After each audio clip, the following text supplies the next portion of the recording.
এসেছি আমি আমার দুপুরের লাঞ্চ নিয়ে।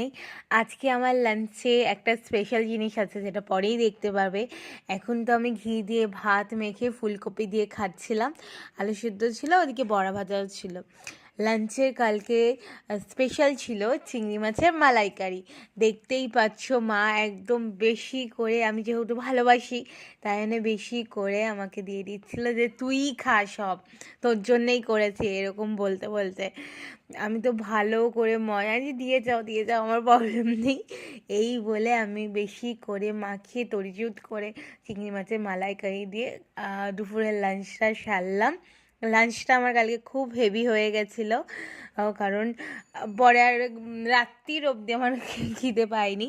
তারপরে আমি লাঞ্চ তাড়াতাড়ি সেরে আমি বাইরের দিকে চলে গেলাম। দেখো, এটা হচ্ছে আমার ভাই বাবারা মিলে এই প্যান্ডেলটা বানিয়েছিল। কি সুন্দর লাগছে না প্যান্ডেলটা, সব হাতে তৈরি, ওরা হাতে সব কারুকার্য দিয়ে হাতেই বানিয়েছিল বাচ্চাগুলো। ঠাকুরটাও খুব সুন্দর ছিল। তারপরে ঠাকুর ফাকুর দেখে সন্ধ্যের দিকে তো তেমন খিদে ছিল না, খুচখাচ খেলাম। তারপরে রাতের ডিনারটা আমি এগরোল দিয়ে সেরে দিলাম।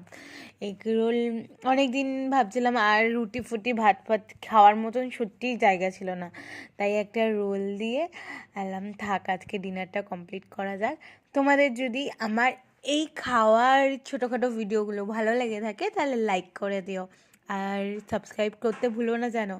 চলো টাটা।